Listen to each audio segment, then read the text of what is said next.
शास्त्र कहते हैं मनुष्य अगर गिरना चाहे तो असुरों से नीचे गिर सकता है, और अगर उठना चाहे तो देवताओं से भी ऊपर उठ सकता है। मनुष्य ही सृष्टि का एकमात्र प्राणी है जो परमात्मा तक की दूरी तय कर सकता है। इस संसार में श्रीमद् भगवद गीता के पवित्र ज्ञान से न जाने कितने ही लोगों, कितने ही महापुरुषों ने अपना जीवन बदल लिया। अगर आप यह सोचते हैं कि भगवद गीता में सिर्फ यह लिखा है कि भगवान की पूजा कैसे करते हैं, तो आप बिल्कुल गलत हैं। क्योंकि भगवद गीता सिर्फ एक किताब या एक धार्मिक ग्रंथ मात्र नहीं है, बल्कि इसमें वो पवित्र ज्ञान है, वो नॉलेज है जो इस पृथ्वी पर जितने भी लोग जन्म लेकर आते हैं उनको यह सिखाता है कि इस जीवन का असली मतलब क्या है या जीवन का असली मकसद क्या है। वास्तव में जीवन कैसे जिया जाता है, मनुष्य कैसे जीवन के हर क्षेत्र में सफल होकर खुशी और आनंद को प्राप्त कर सकता है। साथियों, मैं पूरा प्रयास करूंगा कि मैं बहुत ही आसान और सरल शब्दों में आप तक इस पवित्र ज्ञान को पहुंचा सकूं, और इसके साथ ही मैं आपको बताऊंगा कि कैसे आप विभिन्न अध्यायों से मिलने वाली सीख को अपने जीवन में वर्तमान समय के अनुसार उतार सकते हैं, अप्लाई कर सकते हैं। भगवत गीता के ज्ञान ने एक दुखी और मन से हारे हुए, धनुष नीचे गिरा देने वाले अर्जुन को महाभारत के महान युद्ध का सर्वश्रेष्ठ योद्धा और विजेता बना दिया। अगर आप भी अपने जीवन में किसी मकसद को लेकर आगे बढ़ रहे हैं तो मेरा यकीन मानिए कि आप भी अपनी जिंदगी की समस्याओं के जंग के मैदान के अर्जुन हो, और इसीलिए अपने जीवन की हर समस्या के समाधान के लिए इस पवित्र गीता ज्ञान को जानना आपके लिए बहुत ही आवश्यक है। आप चाहे कोई बिजनेसमैन हो, नेता या अभिनेता हो, गृहिणी हो या स्टूडेंट हो, या फिर किसी भी आयु वर्ग के क्यों ना हो, इस पवित्र ज्ञान में सभी की समस्याओं के समाधान और सभी के प्रश्नों के हल मौजूद हैं। तो ऐसा क्या है आखिर भगवत गीता में, और इसका मतलब क्या है? श्रीमद् भगवत गीता के बारे में कहा गया है कि एकम शास्त्रम देवकी पुत्र गीतम, एको देवो देवकी पुत्र एव, एको मंत्रस्य नामानि यानि, कर्मापयेकम तस्य देवस्य सेवा। अर्थात एकमात्र शास्त्र जिसका गायन भगवान के श्रीमुख से हुआ है वो श्रीमद् भगवत गीता है। जब महाभारत के रण के मध्य में धनुर्धर अर्जुन युद्ध के लिए घबरा गए तो भगवान श्री कृष्ण ने अपने श्रीमुख से जिस शास्त्र का गायन किया, जिस गीत का गायन किया, वो श्रीमद् भगवत गीता है। इस सृष्टि में पूजनीय एकमात्र देव हैं, वो भगवान श्री कृष्ण हैं। एकमात्र मंत्र है, वो उनका नाम है। एकमात्र कर्म है, वो प्रभु की आराधना है। श्रीमद् भगवत गीता का जितना भी अध्ययन किया जाए, जितना भी समझा जाए, उतना ही कम है। इसे जितनी बार भी पढ़ा और सुना जाता है, उतनी ही बार हमें कुछ ना कुछ नया जानने को, नया सीखने को जरूर मिलता है। इसलिए आपको शांति से बैठकर आंखें बंद करके इस वीडियो की पूरी बातों को जब तक समझ में ना आ जाए तब तक बार बार सुनकर अपने मस्तिष्क में बिठा लेना चाहिए। आज हम श्रीमद् भगवत गीता के प्रथम अध्याय का अध्ययन करेंगे, जिससे आपको यह सीखने को मिलेगा कि कौन सी सबसे पहली चीज है जो आपको जीवन में आगे बढ़ने से रोकती है। भले ही आप में बहुत नॉलेज हो, आप में बहुत काबिलियत हो, लेकिन उस एक चीज की वजह से सही निर्णय या सही डिसीजन नहीं ले पाते हैं और अपने काम में सफल नहीं हो पाते हैं। तो आइए शुरू करते हैं श्रीमद् भगवत गीता का प्रथम अध्याय। अध्याय 1, अर्जुन विषाद योग। कुरुक्षेत्र के युद्ध स्थल में सेना का निरीक्षण। साथियों, किसी भी ज्ञान की शुरुआत अज्ञानता से या उत्सुकता से होती है। उसी तरह श्रीमद् भगवत गीता की शुरुआत धृतराष्ट्र के एक प्रश्न से होती है। धृतराष्ट्र, जो कि अज्ञानता का प्रतीक है। अज्ञान रूपी धृतराष्ट्र जिसे सत्य मालूम है, जिसे मालूम है कि संसार का एकमात्र सत्य परमात्मा है, लेकिन वो अपने पुत्र के मोह में अंधा होकर जीवन जीता रहता है। सबको मालूम है कि धृतराष्ट्र जन्म से अंधे थे। उन्होंने महाभारत के युद्ध को देखा, लेकिन कैसे देखा? उन्होंने संजय की दृष्टि से देखा। श्रीमद् भगवद गीता के प्रथम अध्याय के प्रथम श्लोक में धृतराष्ट्र कहते हैं, धर्म क्षेत्रे कुरुक्षेत्रे समवेता युयुत्सवः मामकाः पांडवाश्चैव किम कुर्वत संजय। अर्थात, हे संजय, धर्म भूमि कुरुक्षेत्र में युद्ध की इच्छा से एकत्र हुए मेरे और पांडु के पुत्रों ने क्या किया? जैसा कि मैंने बताया कि धृतराष्ट्र अज्ञानता का प्रतीक हैं और संजय प्रतीक हैं संयम के, धैर्य के। जो अज्ञान है वह मन के अंदर है। अज्ञान से जो मन ढक चुका है वह धृतराष्ट्र है, लेकिन वह संयम रूपी संजय के माध्यम से देखता है, सुनता है, समझता है और जानने की कोशिश करता है कि सही रास्ता आखिर है क्या।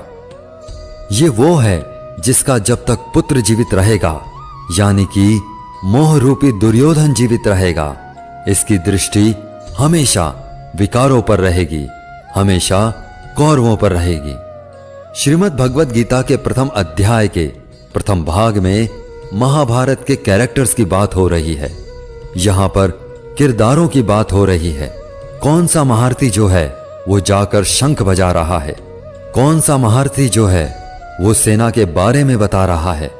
चारों तरफ युद्ध शुरू करने के लिए शंखनाद हो रहे हैं। कौरवों में दुर्योधन बहुत खुश हो रहा था, क्योंकि उसके पास बहुत ही बड़ी सेना थी। भीष्म पितामह थे, गुरु द्रोणाचार्य, गुरु कृपाचार्य और कर्ण जैसे बड़े बड़े योद्धा थे। पांडवों की सेना में अनुराग रूपी अर्जुन, भाव रूपी भीम, धर्म रूपी युधिष्ठिर सहित पांचों पांडव, भगवान श्री कृष्ण और अभिमन्यु आदि थे। यह युद्ध पूरी तरह पारिवारिक युद्ध था। पांडवों और कौरवों के लिए गुरु द्रोणाचार्य और कृपाचार्य दोनों एक ही थे, भीष्म भी एक ही थे। साथ ही साथ पांडव और कौरव खुद भी आपस में चचेरे भाई थे, लेकिन हर कोई जीतने के इरादे से रणभूमि में आया हुआ था। इस अध्याय के 15वें श्लोक में संजय धृतराष्ट्र को बताते हैं कि पांचजन्यम ऋषिकेशो देवदत्त धनंजयः पौंड्रम दधमौ महाशंखम भीमकर्मा व्रकोदरः। अर्थात ऋषिकेश ने अपना पांचजन्य शंख बजाया, अर्जुन ने देवदत्त शंख बजाया तथा अति भोजी और अति मानवीय कार्य करने वाले भीम ने पौंड्र नामक भयंकर शंख बजाया। इस श्लोक में भगवान श्री कृष्ण को ऋषिकेश कहकर संबोधित किया गया है, क्योंकि वे ही समस्त इंद्रियों के स्वामी हैं। सारे जीव उनके भिन्न अंश हैं, अतः जीवों की इंद्रियां भी उनकी इंद्रियों के अंश हैं। भगवान समस्त जीवों के हृदय में स्थित होकर उनकी इंद्रियों को निर्देशित करते हैं। यहां कुरुक्षेत्र की भूमि में भगवान कृष्ण अर्जुन की दिव्य इंद्रियों को निर्देशित करते हैं, इसलिए उनको ऋषिकेश कहकर संबोधित किया गया है।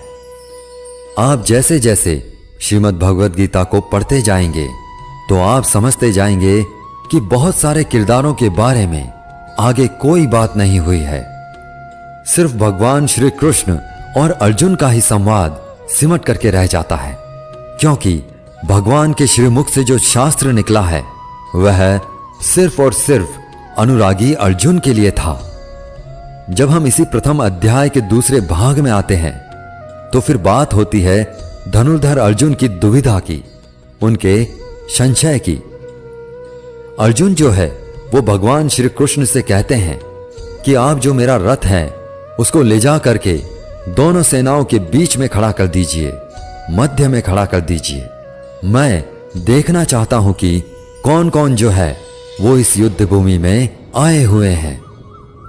भक्त वत्सल भगवान श्री कृष्ण जो अपने परम मित्र अर्जुन के लिए इस युद्ध में उनका सारथी बनना स्वीकार करके अर्जुन के साथ सारथी के रूप में रथ पर स्थित हैं, वह अर्जुन के आग्रह अनुसार रथ को दोनों सेनाओं के मध्य में ले जाकर खड़ा कर देते हैं। अर्जुन देखते हैं कि दोनों तरफ जो हैं उनके अपने हैं, कोई काका है, कोई मामा है, कोई गुरु है, कोई भाई बंधु है। अर्जुन ने युद्ध के मैदान में जहां भी देखा वहां दोनों तरफ ही सिर्फ परिवार वाले नजर आ रहे थे। यह देखकर अर्जुन बहुत दुखी और व्याकुल हो जाते हैं। उनके हाथ से उनका धनुष गांडीव गिर जाता है, त्वचा जलने लगती है, बुखार आ जाता है। समझ में नहीं आता कि यह कैसा युद्ध है जिसमें दोनों तरफ अपने ही लोग खड़े हुए हैं। अर्जुन को भी भ्रम हो जाता है। वो भगवान श्री कृष्ण से कहते हैं कि मैं खड़ा नहीं रह पा रहा हूं, मैं समर्थ नहीं हूं, आगे देख नहीं पा रहा हूं। मुझे तो इस युद्ध का लक्षण भी उल्टा ही दिख रहा है, विपरीत ही दिख रहा है। मैं अपने कुल को मार करके कल्याण को नहीं पाना चाहता, और कुल को मारने से कब कल्याण मिलता है। धनुर्धर अर्जुन भगवान श्री कृष्ण को अपने से कम समझते हैं, क्योंकि अर्जुन ने अब तक भगवान श्री कृष्ण को सिर्फ अपना मित्र माना, सखा माना, इससे ज्यादा नहीं माना। अर्जुन को नहीं पता था कि इसी भगवत गीता में आगे चलकर 11वें अध्याय में इसी अर्जुन को जो अनुराग का रूप है, उसी को भगवान के विराट रूप के दर्शन होने वाले हैं। धनुर्धर अर्जुन जो है वो अपनी तरफ से तरह तरह के तर्क देते हैं कि कैसे भी मैं इस युद्ध से वापस चला जाऊं या इस युद्ध को टाल दिया जाए, लेकिन यह युद्ध अब टाला नहीं जा सकता था। अर्जुन ने अपनी तरफ से हर वह तर्क दिया कि ये सब मेरे अपने हैं, मेरे परिवार के हैं, इनको मार करके मुझे क्या मिलेगा। मैं अपने ही लोगों को युद्ध में नहीं मार सकता, मुझे इस राज्य के लिए तो क्या, अगर कोई तीनों लोक भी दे दे तो भी मैं ऐसा युद्ध नहीं करूंगा जिसमें मुझे अपनों को मारना पड़े। अर्जुन त्रिलोक का साम्राज्य भी नहीं लेना चाहते, वो उसको भी नकार रहे हैं। तो भगवान श्री कृष्ण ऐसा क्या देने वाले हैं कि अर्जुन तैयार हो जाएंगे, मान जाएंगे इस युद्ध भूमि में उतरने के लिए। सब कुछ जानेंगे श्रीमद् भगवद गीता के आने वाले अध्यायों में। प्रथम अध्याय के अंत में अर्जुन जो है वे हताश और निराश होकर रथ में पीछे जाकर बैठ जाते हैं। अर्जुन को उस पूरी सेना के निरीक्षण में अपनी फैमिली दिखाई देती है, परिवार दिखाई देता है जिनको मारना है। जहां तक संबंध होते हैं वहीं तक आप दुनिया मानते हैं। अर्जुन को मालूम नहीं था कि जो उनके मित्र श्री कृष्ण हैं वे स्वयं भगवान हैं, और अर्जुन को जब यह मालूम चलने लगता है तो वे गिड़गिड़ाने लगते हैं, क्षमा मांगने लगते हैं। अर्जुन बहुत सारे संशयों और डाउट्स के बीच में उलझ चुके थे, युद्ध नहीं करना चाहते थे, लेकिन भगवान श्री कृष्ण ने उनकी हर समस्या का, हर शंका का समाधान किया। दोस्तों, गीता के इस फर्स्ट चैप्टर से हमें यह सीखने को मिलता है कि वास्तविकता हमारी सोच से अलग होती है। हमें नहीं पता होता है कि जब हम कोई काम करने का इरादा लेकर जा रहे होते हैं तो वहां पर क्या हो सकता है। जब हम किसी बुरी चीज का सामना करते हैं तो हम संयम खो बैठते हैं और घबरा जाते हैं।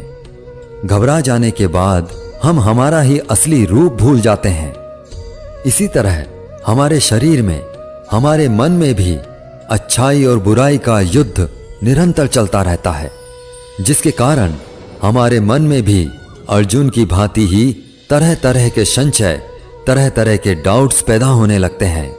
इन संशयों से उबरने के लिए श्रीमद् भगवद गीता के ज्ञान के माध्यम से भगवान श्री कृष्ण की शरण में जाने का मौका मिलता है।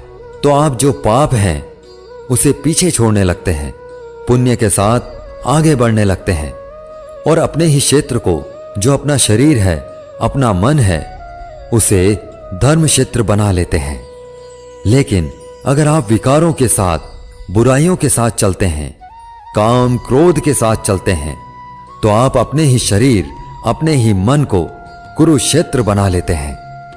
भले ही अर्जुन युद्ध कला में माहिर थे, मास्टर थे, और भले ही वह युद्ध करने के लिए मैदान में धनुष उठाकर चले आए थे, लेकिन युद्ध सिर्फ हथियारों के चलाना जानने से नहीं होता, उसके लिए इरादे भी चाहिए होते हैं, इमोशनल स्टेबिलिटी चाहिए होती है।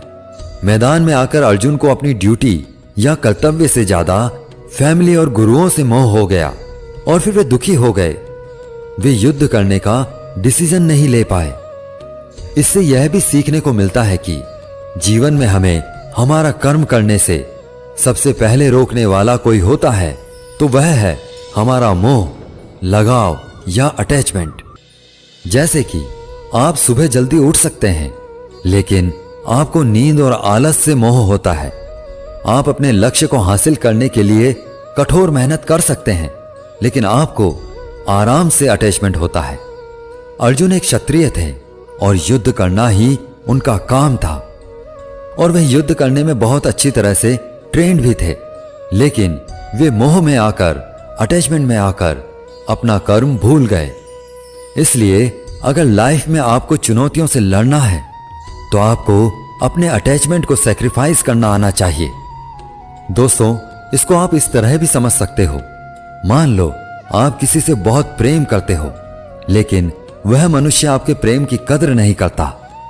ऐसे में आपको उसका प्रेम पाने का मोह नहीं होना चाहिए, क्योंकि अटैचमेंट किसी भी तरह का हो, जब तक वह है आप अपनी लाइफ के अर्जुन नहीं बन पाओगे। साथियों, उम्मीद है आपको श्रीमद् भगवद गीता के प्रथम अध्याय की यह सरल व्याख्या जरूर पसंद आई होगी और आपको इससे बहुत कुछ सीखने को मिला होगा। इस वीडियो से आपने क्या सीखा हमें कमेंट करके जरूर बताएं। अगर इस वीडियो में मुझसे कोई भी त्रुटि या गलती रह गई हो तो मैं क्षमा प्रार्थी हूं। मिलते हैं जल्दी ही श्रीमद् भगवद गीता के दूसरे अध्याय की आसान और सरल व्याख्या के साथ। तब तक के लिए अपना ख्याल रखें, स्वस्थ रहें, प्रसन्न रहें। जय श्री कृष्णा।